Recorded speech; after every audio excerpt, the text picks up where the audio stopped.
네, 이번엔 경제 현안들에 대해서 깊지만 쉽게 전해드리는 경제 라이브입니다. 오늘은 김태봉 아주대 경제학과 교수, 정철진 경제평론가 함께하십니다. 어서 오세요. 네, 안녕하십니까. 안녕하세요. 안녕하십니까. 네, 롯데카드 가입자 수가 1,000만 명 가까이 되는데요. 이 중에 3분의 1의 정보가 해킹이 됐습니다. 시청자 여러분들께서 롯데카드 갖고 계시는 분들은 확인이 필요할 것 같습니다. 경영진은 고개를 숙였습니다.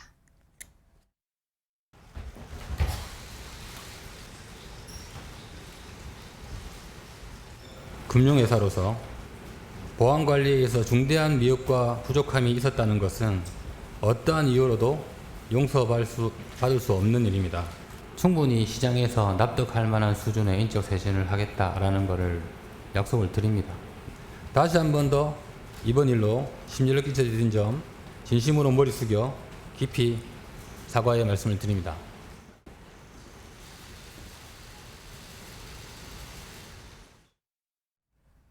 네, 롯데카드 가입자 중에 300만 명 정도는 일부 정보가 유출이 됐고 이 중에 28만 명 정도는 카드 번호, CBC 다 유출이 됐다고 들려요. 네, 그렇습니다. 롯데카드 같은 경우에 아마도 이제 좀 이따 자세히 하겠지만은 지난 7월 중순부터 8월 중순 사이에 실질적으로 어떤 해커들의 침입이 있었다라고 이야기를 했고요. 네. 첫 보도 때는 개인정보 유출은 없었다라고 일단 하지 않았었습니까? 네. 자, 그런데 완전히 대반전이 일어나서 실제로 대규모의 유출이 있었던 것으로 파악되고 있습니다. 네. 약 297만 명이 이제 피해자인데요. 이 중에서 한 270만 명 정도는 가상 결제 코드 등에 대한 기본적인 정보들이 유출이 됐는데 네. 문제는 화면에서 나오는 맨 마지막 28만 명에 해당하는 네. 가입자분들입니다.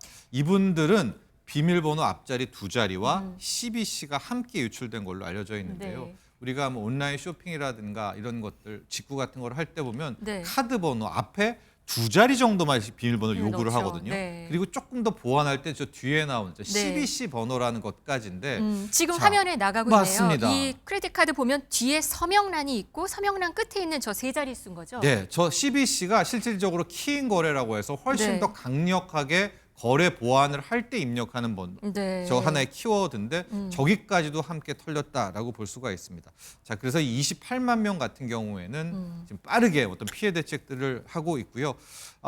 저도 롯데카드에 지금 가입 고객인데요. 네. 저는 아까 오전 중에 이제 문자가 와서 이번에 그 297만 명에는 해당되지 않는다라는 않는다. 문자는 네. 왔습니다. 네. 그러니까 아마 우리 롯데카드 가입자분들은 지금 카드사에서 솔직히 이제 문자를 보내고 있으니까 네. 이걸 받지 않으셨던 분들은 좀 빠르게 대응 조치를 해야 될 것 같습니다. 네. 현재 그 문제가 있으신 분들은 어젯밤에 문자 메시지가 받았다고 받았답니까? 하더라고요. 네. 네, 28만 명 아니면 293만 명 정도는 또 문자를 받았다고 하니까 또 있냐 없냐를 좀 정확히 보고 하고 있는 것 네, 같아요. 그런 것 같습니다.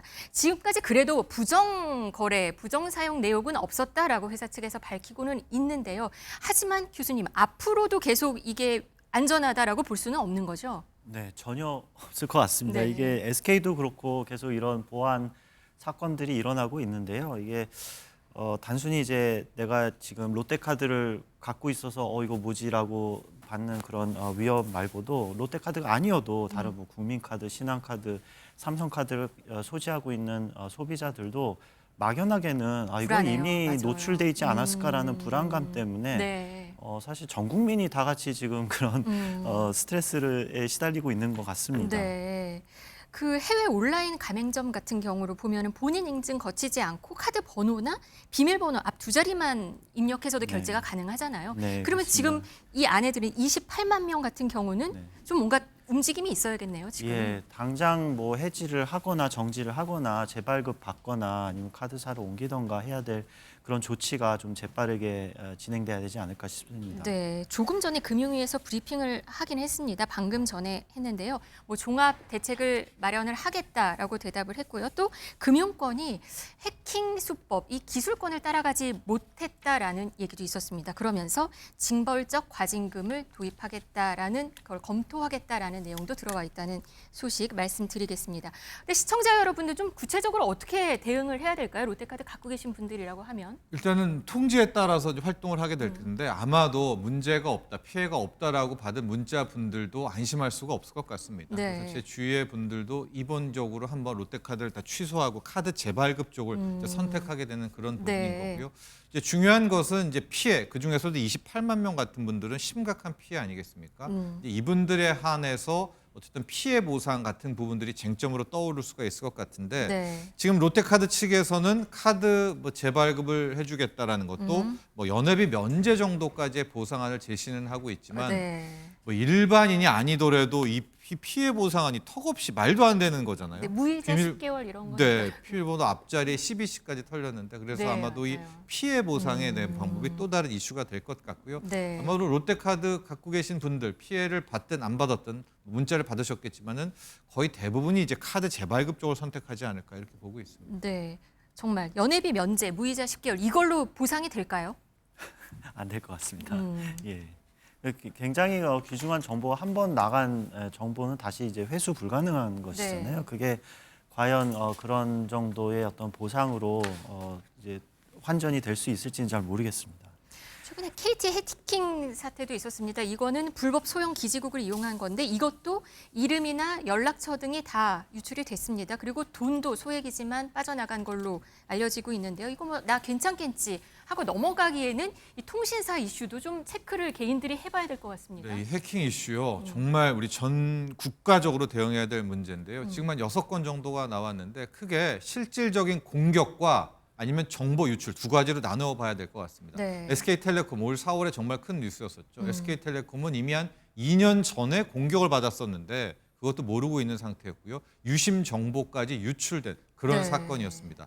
이후에 또 하나 우리를 충격적으로 몰았던 게 이제 KT의 소액 결제 아니겠습니까? 네. 이 중간에 기지국과 기지국 사이에 비어 있는 곳에 이 가짜 기지국을 만들어 가지고 이제 소액 결제를 하면서 피해를 줬던 이런 부분이 있고 이번에 롯데카드도 개인정보 유출이 된 것으로 파악이 되고 있는데요. 네. 유출이 아니더라도 이 공격을 받았던 건수 그런 케이스들이 있습니다. 앞서 표도 봤지만 예스20세 이사 같은 경우에도 랜섬웨어의 공격을 받은 것으로 알려져 있고 네. SGI 서울보증보험 또 웰컴 금융그룹도 일단 해커들과 공격을 받은 겁니다. 근데 다행히 네. 이 건은 개인정보 유출이라는 이제 그 문제까지 나오지는 않았지만 지금 보면 일단 공격이 계속 진행된다는 것은 네. 앞으로 피해가 더 커질 수 있다는 거 아니겠습니까? 이런 부분도 체크해야 될 것 같습니다. 올 들어 SGI 서울보증, 웰컴금융그룹, 인터넷 서점 예스24에서도 해킹 사건이 있었고요. SKT 그리고 KT 그리고 지금은 롯데카드입니다. 기업들이 이거 보안 문제 너무 안이하게 생각하는 거 아닌가요? 예, 그런 것 같습니다. 기본적으로 예전부터 우리나라 기업들이 이제 보안에 투자하는 어떤 예산 규모가 굉장히 적다, 부족하다라는 얘기는 꾸준히 제기되었었습니다. 네. 뭐 미국에 비하면 턱없이 부족한 예산으로 그 IT 그 해당 부서에 온 책임을 떠넘기고 굉장히 그 소수의 인원이 소수의 예산으로 그렇게 그거를 책임 관리를 하고 있는데 그동안 우리 기업들이 그렇게 그렇습니다. 했군요. 네. 미국과 좀 비교를 해서 보니까 미국은 전적으로 그런 IT 부서한테 책임을 전가하지 않고 경영진 전체가 CEO부터 이사진까지 전부 책임을 가지고 있고요. 매년 그런 연례 보고서에 우리가 사이버 보안 위협에 대해서 어떻게 이거를 대응하고 또 계속 투자를 하고 있는지를 보고를 하게 돼 있더라고요. 네. 그게 근본적으로 책임의 주체나 일반적인 어떤 그 경영의 어떤 이게 다르고요. 또 한 가지는 이제 이런 사태가 벌어졌을 때 신고를 하는 기준이 우리나라는 굉장히 제한적입니다.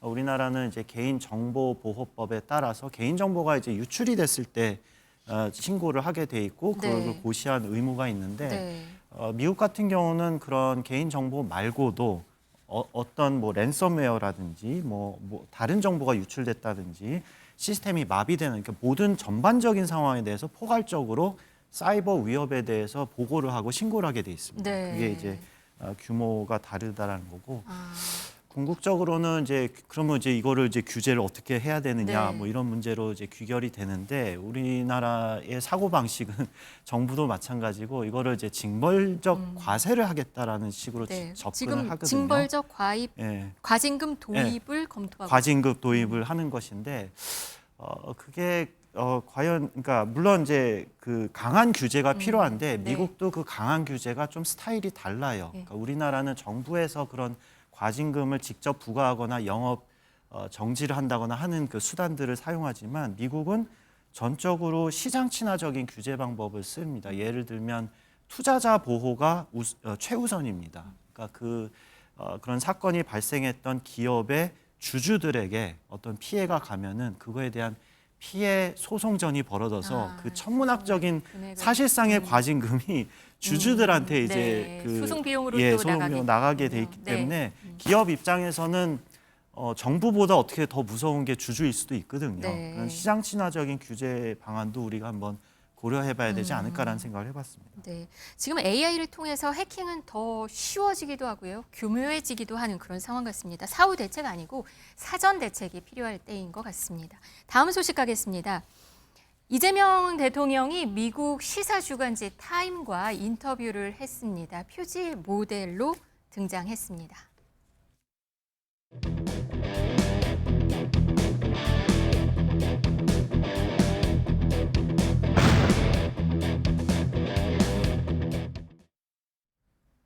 네, 미국의 요구를 동의했다면 탄핵을 당했을 것이다. 이런 얘기를 미국 시사주간지 타임과 인터뷰에서 이런 얘기를 했네요. 네, 뭐 굵직한 내용도 저도 다 확인을 했는데요. 네. 이제 가장 핵심적인 것들, 또 많은 언론들도 이것을 헤드라인으로 뽑았습니다. 이 3,500억 달러에 대한 사인을 하지 않은 것이 실질적으로 이제 국민들을 위해서였다. 했었으면 이제 탄핵을 당했을 것이라는 이제 그런 이야기를 기자와 인터뷰를 했었습니다. 네. 이걸 놓고 보면 이제 지난번에 트럼프와 만났었을 때 이제 한미 간의 정상회담하고 그때 관세 협상을 했을 때부터 아마도 이재명 대통령은 이제 3,500억 달러에 대해서는 왜냐하면 그것이 과도하고 사명을 할 수는 없겠다라는 생각을 좀 했었던 네. 것 같아요. 왜냐하면 탄핵을 당했을 것이라고 이야기를 하지 않았었으니까 네. 이제 그런 속내를 좀 알 수 있었던 그런 인터뷰 핵심 내용이었습니다. 네, 뭐 미국 요구 과거 또 엄격했다, 스트릭트라는 표현을 썼더라고요. 뭐 대미 투자 펀드 그 얘기인 것 같습니다, 교수님. 그리고 저는 아까 그 타임스 표지 보니까 이 제목 있잖아요, 더 브릿지. 이게 눈에 띄더라고요. 다리, 가교, 미중 사이에서 네네. 어떤 교두보 역할을 하겠다, 예, 이렇게 예. 볼 수 있는 거죠. 예.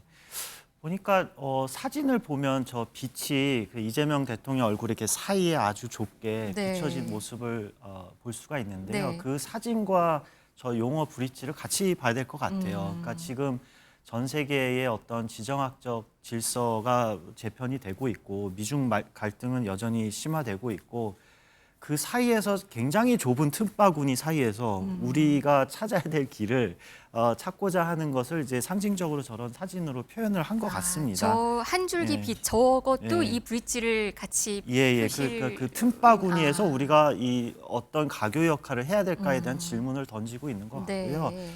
그러니까 지금 이재명 대통령 인터뷰 내용을 보면 아마 과거의 그런 안미경 중에서는 이제 차별화된, 즉 이제 안보는 미국에 의존하고 경제는 중국이다라는 전통적인 어떤 그 중간에서 줄다리기 하는 그런 이제 전략에서 이제 벗어나서 단순히 그냥 중간에서 우리가 이득 챙기려고 하는 게 아니라 너희들의 갈등이 있으면 내가 중재자 역할을 좀 할게라는 조금 더 진일보적인 그런 선언이 아닐까라는 생각이 들었습니다. 네, 방금 이 사진 얘기해 주셨는데요, 평론가님. 이거 네. 사진 작가가 누군지 봤더니 BTS도 찍은 사진 작가라고, 패션 사진 작가라고 해요. 근데 네. 타임지가 고용을 직접 했다고 전해집니다. 그렇습니다. 홍장현 작가라고 하고요. 뭐 현재 가장 핫한 그런 작가라고 합니다. 아이돌들 특히 이제 그룹들 사진도 많이 찍었었고 아마 이것들을 통해서 이렇게 한 줄기 빛이 내리는 저 컨셉을 잡은 것으로 지금 알려져 있고요. 네. 근데 이걸 보고 전직에 뭐 이런 청와대나 대통령실에 뭐 했던 이제 사진 작가들이 저렇게 찍은 것은 상당히 좀 놀랍다, 이례적이다, 또 이런 반응을 보였다고 합니다. 네, 재미있습니다. 여기에 또 눈길 끄는 사진 한 장 더 보도록 하겠습니다.